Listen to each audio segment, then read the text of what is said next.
the keys of success. Thank you to being my guest. We are on this broadcast of success, and we want to explain to you, to let you know how to accomplish and to manifest great things into your life. We are on this broadcast to spread the good news of the keys of success. Thank you. God bless you. Je suis le Père King Joshua Love, et une fois de plus, dans le cadre de réussite, je vous retrouve, les abonnés, les habitués et les nouveaux venus. Simplement pour vous dire que je suis à mon poste et j'espère que les grands soldats de cette plateforme sont aussi à leur place, en train de parler au travers de leur partage et en train de dire aux hommes dans les quatre coins du monde, le communicateur principal de réussite, celui qui nous donne les clés, est bel et bien là en place pour nous permettre aujourd'hui d'expérimenter et de vivre la réussite dans tous les domaines de notre existence. Nous pensons que réussir n'est pas le fait de la magie ou de la chance, mais que c'est un choix, mais qui est fonction ou qui est déterminé par la qualité de l'information que vous parvenez à acquérir. Il est donc question d'information, il est question de vérité, il est question de lumière sur cette plateforme. La parole de Dieu ou les livres sacrés sont notre fondation dans le cadre de la pédagogie de cette plateforme, et l'étude des comportements et des sciences contemporaines viennent pour chapeauter cette fondation afin que nul n'ignore ce qui permet d'arriver à la compétence de la réussite, à la manifestation de la réussite. Tout le monde peut réussir. Si vous avez les mêmes clés que Bill Gates, vous arriverez au même résultat que Bill Gates, ou même à des résultats meilleurs. Vous avez les mêmes clés que Jésus, vous pourvoirez à des miracles dans ce monde et vous impacterez aussi votre génération. Une parole sûre de Jésus du temps de son ministère qui dit « Vous ferez de plus grands miracles que moi, parce que je m'en vais au Père, le Saint-Esprit viendra sur vous et vous enseignera toutes choses. » Oui, il est possible de réaliser plus de choses que les maîtres auprès desquels on a appris, parce qu'alors on capitalise sur leur expérience et sur leurs clés et on ajoute la nôtre pour pouvoir maximiser notre potentiel. Nous sommes bel et bien là pour réveiller les éléphants et les lions qui dorment, pour permettre à ceux qui travaillent comme des éléphants et qui mangeaient comme des souris, de travailler comme des éléphants et de manger comme des baleines, pourquoi pas, pour qu'ils puissent s'accomplir et se réaliser dans la vie. Hier, nous avons entamé une série qui parlait de avoir le cœur pur pour pouvoir arriver à accomplir des grandes choses, et nous avons parlé aussi de la foi. La répétition, c'est le maître mot dans le cadre de l'enseignement et de l'instruction. Alors, je vais certainement me répéter en ce moment, tout en vous priant dans le cas de réussite, d'être concentré et de s'assurer que si vous avez un voisin qui n'est pas habitué à votre méditation de 12h30, de lui dire de rester concentré, pas de bruit autour de vous, simplement une écoute attentive pour recevoir les clés de réussite de ce jour. Alors, avoir le cœur léger, avoir l'esprit pur, avoir une âme d'enfant, vivre avec légèreté dans son esprit, c'est ce qui permet aux hommes d'être fortifiés, d'être dynamisés pour avancer dans les affaires de la vie. Si vous avez trop vieilli à cause des expériences du passé, à cause des crises que vous avez connues, si vous avez tout le temps les clichés de vos échecs, les clichés de vos désespoirs, si vous êtes hanté par les souvenirs d'un passé malheureux, vous n'arriverez pas à vous projeter vers l'avant et à vous réaliser dans la vie. Donc les hommes qui changent de monde, c'est les hommes qui ont les cœurs purs, c'est les hommes qui ont une âme légère, c'est les hommes qui ont des pensées qui ne sont pas handicapées par des préjugés, par des a priori, par la colère, par la rancune, par toutes ces choses-là que nous avons citées hier. Et j'ai expliqué qu'il faut simplement prendre la décision de pardonner lorsque vous avez le cœur lourd par rapport à un frère, à un ami, à un collègue, dites simplement je te pardonne et vous verrez que cette démarche-là est salutaire pour votre esprit. Lorsque j'ai commencé à expliquer les clés de réussite en recherchant les causes de maladies qui en réalité ne sont pas bactériologiques ou des maladies qui proviennent des virus, nous avons trouvé que la qualité du psychique ou du mental ou la qualité émotionnelle que vous développez permet à certains d'être plus forts, parce que la Bible dit qu'un esprit fort est la santé pour les os. Voilà. Mais si vous êtes donc faible dans votre esprit, ça veut dire que si vos émotions sont trop faibles, vous allez constater des cancers dans votre corps. La colère crée des palpitations, la haine et l'amertume provoquent des problèmes d'estomac et j'en passe. Simplement pour vous dire que vous ne gagnez rien lorsque vous êtes offensé, lorsque vous êtes heurté, lorsque vous êtes meurtri, à garder, à conserver toute cette énergie négative en vous.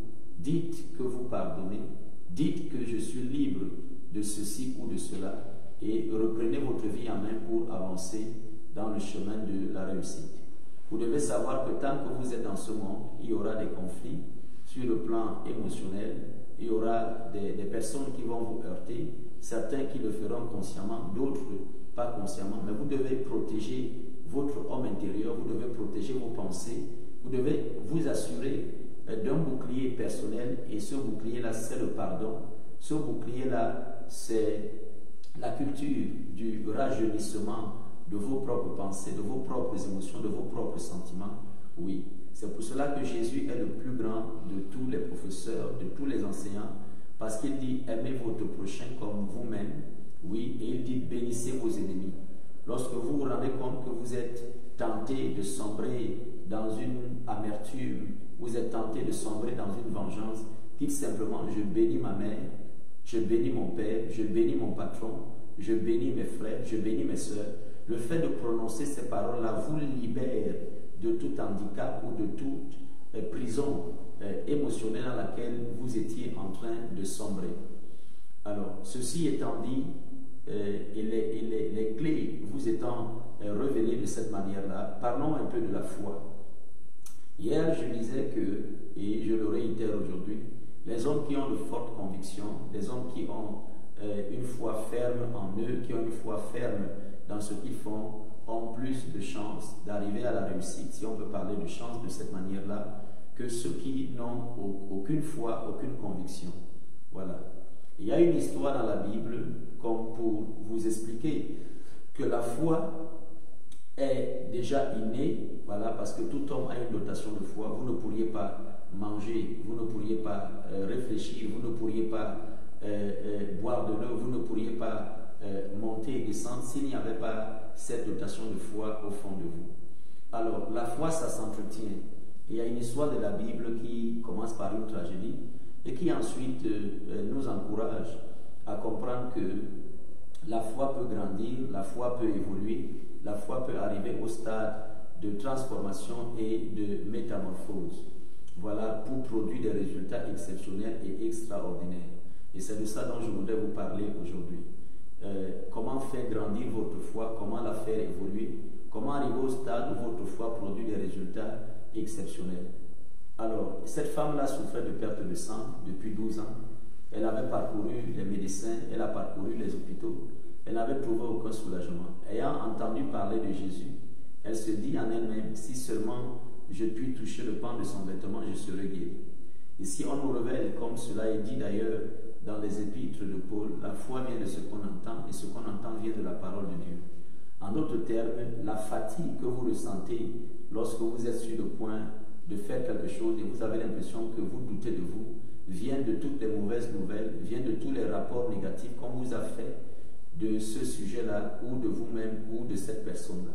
Donc le manque de foi naît des mauvais rapports ou des mauvaises nouvelles.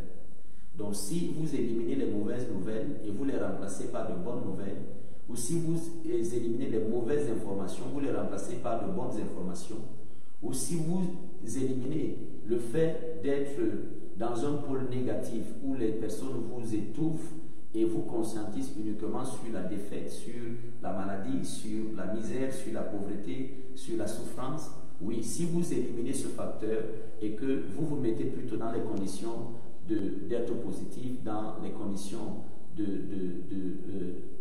d'écouter ce qui est positif, alors vous allez pouvoir vous élever dans votre foi et produire des résultats et de véritables résultats. Je ne sais pas si vous m'entendez, vous me comprenez dans ce que je suis en train de dire. Je suis en train de vous expliquer que les livres que vous lisez, s'ils ont une culture défaitiste, voilà, ils vont vous entraîner vers des situations compliquées de manque de foi, de doute de votre personne et de souffrance. Les musiques que vous écoutez, les films que vous regardez, le confort dans lequel vous vous soumettez, les personnes qui vous parlent, les hommes et les femmes qui sont autour de vous, lorsqu'ils vous disent ce qui est positif, lorsqu'ils vous disent ce qui est joyeux, cela vous encourage à aller de l'avant et à vous réaliser dans la vie. Lorsqu'on vous bassine les oreilles avec tout ce qu'il y a de négatif dans ce monde, lorsque vous vous exposez trop à tout ce qui peut vous rendre mélancolique, tout ce qui peut vous rendre vous culpabiliser, vous êtes obligé donc de sombrer dans le doute, de sombrer dans le complexe d'infériorité, et votre estime de soi étant atteinte, vous ne pouvez plus réagir face aux défis de la vie. Pour les relever, vous allez simplement vous soumettre ou abdiquer face aux choses qui se présenteront à vous. C'est ce que vous devez comprendre. Vous avez donc besoin d'avoir autour de vous une ambiance positive. Vous avez besoin de lire des livres qui vous élèvent, qui vous galvanisent. La Bible est un livre exceptionnel pour galvaniser les hommes parce que c'est un livre de héros, des hommes qui ont remporté de grands espoirs, des malades qui ont été guéris, des possédés qui ont été délivrés, des pauvres qui sont devenus riches, des bergers qui sont devenus des rois, des esclaves qui ont conquis des royaumes. Et voilà, en lisant ce genre de livres, en méditant profondément ce genre d'écrits, votre foi s'élève et vous devenez un gagnant. Il est donc important de comprendre que les personnes que vous écoutez, les émissions que vous regardez le plus, voilà, ceux qui regardent les émissions de divorce et vous êtes dans un processus de réconciliation dans un foyer parce que vous avez été heurtés l'un et l'autre dans votre couple, vous n'allez pas vous encourager à réussir. Est-ce que vous me comprenez? Vous n'allez pas vous encourager à réussir. Vous avez donc nécessairement besoin de tout ce qui vous encourage, de tout ce qui booste votre esprit, de tout ce qui élève votre estime de soi, de tout ce qui vous fait comprendre que vous êtes un homme unique ou une femme unique et que vous allez accomplir les grandes choses dans la vie.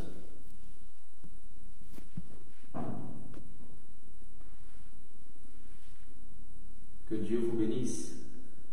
Alors, donc, il est important de comprendre cela, que vous avez besoin d'être galvanisé, vous avez besoin d'être boosté, vous avez besoin d'encouragement et des choses qui encouragent. Si vous êtes malade, évitez au maximum de rester auprès des personnes qui sont très défaitistes et rester auprès des personnes qui vous disent que c'est rien.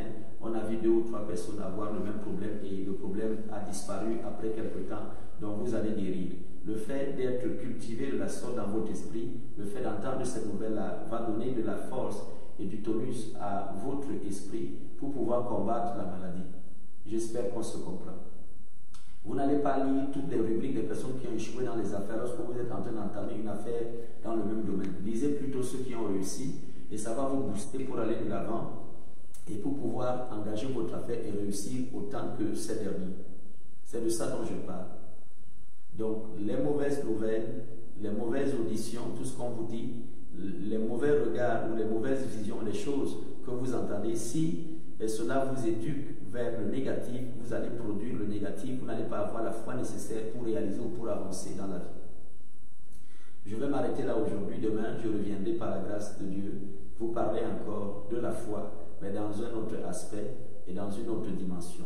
Et surtout vous dire encore une fois de plus merci de partager ce message et de vous assurer que les gens ne soient pas défaitistes, ne soient pas découragés, ne soient pas déprimés. Enseignez-le à vos enfants, à vos collègues, à vos frères, à vos sœurs, et le monde se portera mieux. C'est une clé de réussite. Les champions écoutent les messages des champions et ils lisent les romans et les livres des champions, ils regardent les films des champions. Merci à vous d'avoir été participants de cette heure de réussite et de 5 minutes de transformation. Que Dieu vous bénisse. Rendez-vous à 21h pour les habitués de l'heure de la puissance. Nous allons traiter des problèmes de sorcellerie et de magie aujourd'hui. Et pour ceux qui sont au Cameroun, je suis en consultation et je vous attends aujourd'hui, les anciens et les nouveaux, pour recevoir les prières et les conseils de Dieu. Tous ceux qui souhaitent m'avoir comme conseiller ou comme partenaire à quelque niveau que ce soit, dans le cadre des prières, des affaires ou de votre foyer ou de votre santé simplement, les numéros en haut de page et en bas de page vous permettront d'avoir une consultation privée avec le communicateur principal de réussite pour recevoir des clés personnelles de réussite. Dieu vous bénisse. Bonne journée, bon après-midi. À ce soir, 21h, heure du Cameroun, 20h GMT. Merci. Dieu vous bénisse.